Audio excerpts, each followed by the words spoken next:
بسم اللہ الرحمن الرحیم۔ گزشتہ زمانے کی بات ہے، ایک شخص پیغمبروں کی اولاد میں سے تھا۔ وہ شخص بہت زیادہ مالدار تھا۔ وہ اپنا مال کمزوروں، محتاجوں اور مسکینوں پر خرچ کیا کرتا تھا۔ اس کے مر جانے کے بعد اس کی زوجہ بھی اسی طرح خرچ کرتی رہی۔ تھوڑی مدت میں وہ تمام دولت صرف ہو گئی۔ اس شخص کا ایک فرزند تھا۔ جب وہ بڑا ہوا، جس کے پاس جاتا وہ اس کے باپ کے لیے رحمت کی دعا کرتے اور اس کے لیے عقل و نیکی کی دعا کرتے تھے۔ اس لڑکے نے اپنی ماں سے پوچھا کہ امی جان، میرے باپ کا کیا طریقہ تھا کہ جس کے بھی پاس جاتا ہوں وہ میرے والد کے لیے خدا سے رحمت چاہتا ہے اور میرے حق میں دعا کرتے ہیں؟ اس کی ماں نے کہا، تیرا باپ نہایت صالح اور نیک تھا اور بہت مالدار تھا اور اپنا مال محتاجوں غریبوں میں صرف کیا کرتا تھا۔ اس کے مر جانے کے بعد میں بھی اسی طریقے پر مال خرچ کرتی رہی۔ آخر وہ تمام دولت ختم ہو گئی۔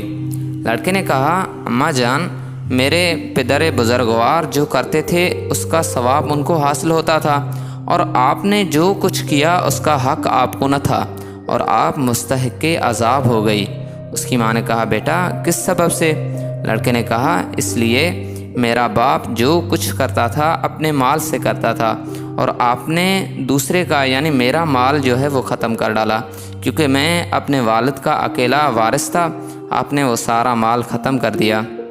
ماں نے کہا، اے بیٹا، تو نے بالکل ٹھیک کہا ہے، لیکن مجھے یہ بالکل گمان نہ تھا کہ تو مجھ پر اعتراض کرے گا اور وہ میرے مال کے لیے حلال نہ کرے گا۔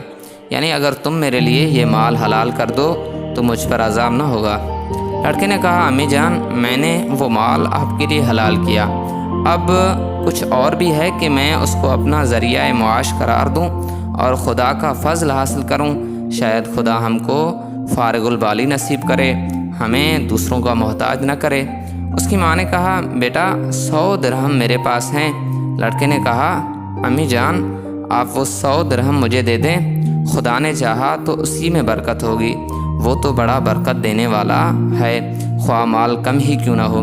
آخرکار وہ 100 درہم لے کر طلب روزی کے لیے نکلا اور روانہ ہوا۔ یہاں تک کہ ایک مقام پر پہنچا، دیکھا کہ سرے راہ ایک مردہ پڑا ہوا ہے۔ راستے میں ایک نورانی چہرے والا مردہ پڑا ہوا ہے، جس کے چہرے سے آثار نیکی، تقوی اور اصلاح ظاہر ہیں۔ لڑکے نے اس کو دیکھ کر دل میں کہا، اس سے بہتر تجارت اور کیا ہوگی کہ میں اس مرد صالح کو غسل و کفن دوں اور اس پر نماز پڑھوں اور اسے دفن کر دوں۔ غرض یہ کہ اس کی تجہیز و تکفین میں اس نے 80 درہم خرچ کر دیے۔ اب اس لڑکے کے پاس فقط اور فقط 20 درہم باقی رہ گئے۔ پھر وہاں سے طلب فضل خدا اور حصول نعمت کے لیے آگے بڑھا۔ راستے میں ایک شخص سے ملاقات ہوئی۔ اس نے پوچھا، کہاں جانے کا ارادہ ہے؟ اس لڑکے نے کہا، خدا کا فضل اور روزی کی تلاش میں ہوں۔ پوچھا، کتنا سرمایہ ہے؟ اس لڑکے نے کہا، 20 درہم۔ اس شخص نے کہا، 20 درہم سے کیا ہوتا ہے؟ لڑکے نے کہا، اگر خدا چاہے تو تھوڑی سی چیز میں بھی بہت برکت دیتا ہے۔ اس مرد نے کہا، تو نے سچ کہا ہے۔ اچھا، اگر میں تم کو کچھ بتاؤں تو میرے کہنے پر عمل کرو گے؟ اس لڑکے سے اس شخص نے کہا، لیکن شرط یہ ہے کہ جس قدر بھی نفع ہوا اس میں سے آدھا میرا ہوگا، آدھا تمہارا۔ اس لڑکے نے کہا، مجھے منظور ہے۔ اس شخص نے بتایا کہ اسی راستے سے جس پر تم چل رہے ہو، تم کو ایک مکان ملے گا، اس کے گھر کے لوگ تمہاری مہمانداری کریں گے، تم قبول کرنا اور ان کے مہمان ہو جانا۔ جب ان کے گھر میں داخل ہوگے اور بیٹھو گے تو جب خادم تمہارے لیے کھانا لائے تو اس کے ساتھ ایک کالی بلی بھی ہوگی۔ تم اس خادم سے کہنا، یہ بلی میرے ہاتھ فروخت کر دو۔ وہ انکار کرے گا، تم اصرار کرنا۔ آخر وہ مجبور ہو کر کہے گا کہ اس کی قیمت 20 درہم لوں گا۔ تم 20 درہم دے کر بلی لے لینا، اس بلی کو ذبح کر کے اس کا سر جلا دینا، پھر اس کے سر کا مغز لے کر فلاں شہر میں چلے جانا۔ وہاں کا بادشاہ نابینا ہو گیا ہے، وہاں لوگوں سے کہنا کہ میں بادشاہ کا علاج کر سکتا ہوں، اور ان لوگوں کو دیکھ کر خوف مت کرنا جو بادشاہ کے علاج کے لیے آئے تھے اور ناکامیاب ہو گئے تو وہ ان کو پھانسی دی گئی، اور علاج کی جو شرط چاہو تم رکھنا۔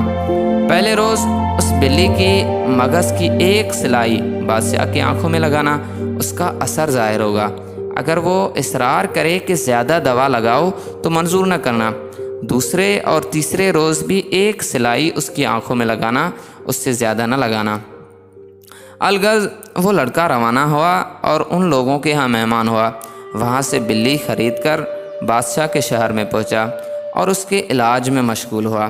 پہلے روز اس نے ایک سلائی بلی کے مغز سے لے کر اس کی آنکھوں میں لگائی، کچھ فائدہ معلوم ہوا۔ دوسرے روز وہ کچھ دیکھنے لگا اور تیسرے روز بالکل بینا ہو گیا۔ اس کی بالکل جو آنکھیں تھیں وہ ٹھیک ہو گئی اور اس کی آنکھیں ایسی ہو گئی جیسے اس کی پہلے تھی۔ پھر تو بادشاہ بہت خوش ہوا اور بادشاہ نے اس نے کہا کہ تمہارا مجھ پر بے حد احسان ہے اور بے انتہا حق ہے اگر تم نے میری بادشاہی مجھے واپس دے دی ہے۔ میں اس کے صلے میں تم کو اپنی بیٹی دیتا ہوں۔ لڑکے نے کہا کہ میری ماں زندہ ہے اور میں اس سے جدا نہیں رہ سکتا۔ بادشاہ نے اپنی لڑکی کی شادی اس لڑکے سے کر دی اور کہا جب تک تمہارا دل چاہے میرے پاس رہو اور جب چاہو اپنی ماں کے پاس چلے جاؤ اور لڑکی کو اپنے ہمراہ لے جاؤ۔ لڑکا 1 سال تک بادشاہ کے پاس نہایت عزت اور شان و شوکت کے ساتھ رہا۔ 1 سال کے بعد اپنے وطن کا ارادہ کیا۔ بادشاہ نے بے انتہا مال وزرا اور بے حساب سامان، اونٹ، گائے، بھیڑ وغیرہ اس کو دیے۔ لڑکا اپنی زوجہ اور تمام سامان کے ساتھ روانہ ہوا اور پہلے اس مقام پر آیا جہاں اس شخص سے ملاقات ہوئی تھی جس نے اس کو علاج کا طریقہ بنایا تھا۔ وہ شخص اسی جگہ بیٹھا ہوا تھا۔ لڑکے کو دیکھتے ہی اس نے کہا صاحبزادے تم نے اپنے عہد کو پورا کیوں نہیں کیا؟ لڑکے نے کہا بادشاہ کے پاس رہ کر جو کچھ میں نے کھایا پیا اور خرچ کیا ان تمام گزرے ہوئے مال و نعمات کو میرے لیے حلال کر دیجئے، اور موجودہ مال و متاع جو کچھ میرے ساتھ ہے اس میں سے آدھا حصہ حاضر ہے۔ لڑکے نے تمام سامان کے 2 حصے کیے اور کہا اس میں سے آدھا حاضر ہے۔ لڑکے نے تمام سامان کے 2 حصے کیے اور کہا اس میں سے جو حصہ آپ پسند کر لیں آپ لے لیں۔ اس شخص نے کہا تو نے انصاف سے کام نہیں لیا۔ لڑکے نے پوچھا کیوں؟ اس نے جواب دیا یہ عورت بھی اسی سے تم نے کمائی ہے، اس میں سے بھی میں آدھا حصہ لوں گا۔ لڑکے نے کہا آپ نے سچ کہا ہے، بالکل آپ ٹھیک کہتے ہیں۔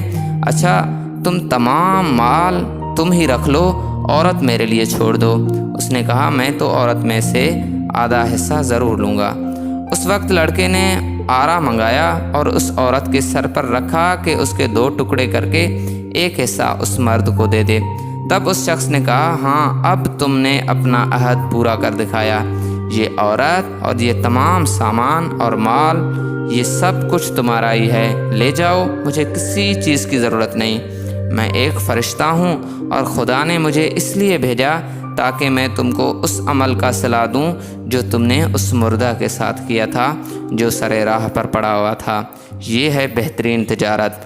میرے عزیز بھائیوں، اس شخص نے خدا کے ساتھ تجارت کی۔ خدا کے لیے اس نے اپنا 80 درہم جو مال تھا، اس جو راستے میں پڑا ہوا مردہ اس پر خرچ کر دیا اور خدا نے اسے ایک بہترین جزا دی جس کے لیے وہ عمر بھر مالدار بھی ہو گیا اور اس کو ایک بادشاہ کی بیٹی بھی مل گئی۔ والسلام۔